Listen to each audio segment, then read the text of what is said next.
स्वागत है आपका सिटीजन वॉइस में। मैं हूं शब। आप पार्टी के प्रदेश प्रवक्ता वैभव महेश्वरी और मेयर प्रत्याशी अंजू भट्ट ने प्रेस कॉन्फ्रेंस की है, जहां वैभव महेश्वरी ने अपने बयान में कहा है कि आप पार्टी यूपी में सक्रिय पार्टी के रूप में नगर निगम का चुनाव लड़ रही है। वहीं लोगों का कहना है कि पार्टी नहीं आपको वोट क्यों करें, जहां भाजपा कह रही है कि नगर निगम का चुनाव जीतकर ट्रिपल इंजन की सरकार बनाएंगे और लखनऊ में 1 करोड़ का टैक्स 1 लाख रुपए में सेटल कर दिया जाएगा। वहीं लखनऊ में लंबे समय से खेल चल रहा है, जहां 1 करोड़ के टैक्स को 1 लाख रुपए में मैनेज करा जाएगा। गाड़ियां टो करी जाती है, नगर निगम की धुलाई के सामने आती है। स्वच्छ पानी अभी तक लखनऊ को नहीं मिल पाता। आउटर के में देखिए पानी साफ नहीं है, पानी सप्लाई। देखिए जिस हिसाब से एलएमसी अपने आप को आउट ऑफ कैश रन बता रही है, अभी तक तो वो पानी बेच रही थी, हाउस टैक्स ले रही थी, कुछ दिन बाद हवाएं भी बेचना शुरू कर देगी। ये आप पे डिपेंड करता है कि आप उस पार्टी को चुने जो आपको वाटर टैक्स माफ करे और हाउस टैक्स हाफ करे, जो हमारा एजेंडा है। दूसरी चीज, जब हमारी पार्टी आएगी, जैसा कि वैभव जी ने बताया कि हमारी प्राथमिकता होगी सबसे पहले म्युनिसिपल कॉर्पोरेशन को भ्रष्टाचार से बाहर करना। कुछ पर्टिकुलर लोगों के हाथ में अगर दे दिया गया है सत्ता कि आप पूरे कॉर्पोरेशन को संभालिए, तो जो छोटे छोटे हमारे कर्मचारी हैं उनकी तनख्वाह रुक जाती है, वो फिर धरने पे बैठ जाते हैं, तो काम होता नहीं है। लाइट चली गई, आप फोन करते रहिए, कोई नहीं उठाएगा। तो अगर हम उन आम जनता का ख्याल रखेंगे, अगर हम उनकी प्राथमिकताओं पे ध्यान देंगे, तो जो हमारे मुद्दे हैं, जो हमारे वादे हैं, वही पूरे हो पाएंगे। उसके लिए हमको एलएमसी से जुड़े जितनी भी भ्रष्टाचार है, जितने भी ये घोटाले हैं, उनसे बाहर निकालना है इस लखनऊ को। पे जो पेमेंट किए जा रहे हैं, ये बड़ा इंटरेस्टिंग है कि नगर निगम में ऐसे सैकड़ों कर्मचारी ऑन पेपर हैं जो कि असली में कहीं है ही नहीं। सफाई कर्मियों के नाम पर इनकी भर्ती है और सफाई कर्मियों के नाम पर हर महीने करोड़ों रुपए निकालकर जौने कौन से खातों में जमा हो जाते हैं। ये एक खुला हुआ घोटाला है जिसके ऊपर आज तक कोई कार्रवाई नहीं हुई। मैं गारंटी देता हूं कि जिस दिन आम आदमी पार्टी की सरकार आती है, जिस दिन आम आदमी पार्टी के लोग अंदर पहुंचते हैं, उस दिन से इनके घोटालों का ऐसा पोस्टमार्टम होना शुरू होगा, ऐसा हंगामा होना शुरू होगा कि पब्लिक को एक एक चीज की जानकारी देंगे कि उनके टैक्स के पैसे ये किस तरह से खाते हैं, कौन कौन इसमें ऊपर से नीचे तक तीनों इंजनों में कौन कौन लोग शामिल है, किनका इनके सर पर हाथ है। मेयर का काम, जैसा कि हमारी मेयर प्रत्याशी ने बताया, मेयर का काम 5 स्टार होटलों के अंदर जाकर नाश्ते करना, डिनर करना, खाना खाना, फोटो खिंचवाना और रिबन काटना नहीं होता है। मेयर का काम होता है जनता के बीच में जाना, कूड़े के बीच में जाना और जाके पता करना कि ये कूड़ा यहां पर क्यों पड़ा हुआ है। तो काम करने वाले मेयर चाहिए, रिबन काटने वाले मेयर से अब छुट्टी चाहिए कि सर से पांव तक भ्रष्टाचार में सने हुए हो, सर से पांव तक तीनों इंजनों में जहां जहां भी व्यक्ति को काम पड़ता है वहां पर उसको कमीशन के अलावा कोई समाधान नहीं मिलता, हैरेसमेंट के अलावा कोई समाधान नहीं मिलता। और आपका कहना यह है कि फिर से भाजपा की सरकार लाइए।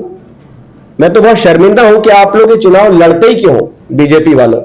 जब आपको कुछ करना नहीं है, कुछ देना नहीं है, आपसे नाली साफ नहीं हो पाती, तो क्यों नहीं आप अनपढ़ लोग पढ़े लिखों को सरकार चलाने की जिम्मेदारी दे देते। आम आदमी पार्टी में पढ़े लिखे लोग हैं, युवा लोग हैं, कुछ करना चाहते हैं, ईमानदार हैं। इसके दम पर हम चुनाव में उतरे और हमें जानकारी है कि जब इस तरह के घोटाले आते हैं तो जेल भेजने में कितना समय लगता है, कार्रवाई करने में, एफआईआर करने में कितना समय लगता है। इसमें हमें समय नहीं लगता, लेकिन जब सेटिंगबाजी होगी ऊपर से नीचे तक, तब जरूर समय लगेगा। एक देखिए, कूड़ा प्रबंधन के लिए 13 करोड़ रुपए का घपला हुआ था, जिसमें सीएजी की जांच हुई थी और पता चला 13 करोड़ का घोटाला है। सीएजी जो देश की सबसे बड़ी संस्था है, सीएजी की जांच के बावजूद एक भी खबर ऐसी नहीं आई जिसमें कि किसी की गिरफ्तारी की हो, किसी को सस्पेंड किया हो। गिरफ्तारी के नाम पर क्या करते हैं, सस्पेंड करने के नाम पर किसी नीचे के संविदा कर्मचारी को सस्पेंड कर देते हैं और बड़े अधिकारियों को बचा के ले जाते हैं। ये कूड़ा उठाने वाली का 5 करोड़ के डीजल के खर्चे का मामला था जो बहुत ज्यादा प्रचलित हुआ था, आप सभी को जानकारी थी। मेरी बात हो रही थी, हमारी मेयर की प्रत्याशी हैं लखनऊ की श्रीमती अंजू भट्ट जी। इनसे आप लोगों के सवाल रहते हैं कि राजनीति में क्यों आना हुआ। ऐसी दुकानें हैं, अवैध दुकानें हैं जिन्हें किराए पर दे रखा है एलएमसी ने, लेकिन उसका कोई हिसाब आज तक नहीं दिया गया कि वो पैसे कहां जा रहे हैं। और एक मुद्दा है राणा प्रताप रोड पे, जॉबलिंग रोड पे, जो कि क्रॉसिंग के पास है, वहां पर 2 फाउंटेन लगाने की बात हुई थी। 2 फाउंटेन का खर्चा बताया गया था लगभग 12 लाख। आज तक किसी ने वो फाउंटेन देखा? उद्घाटन के लिए तो गए थे, बट वो फाउंटेन है कहाँ, लगे किसी को दिखे?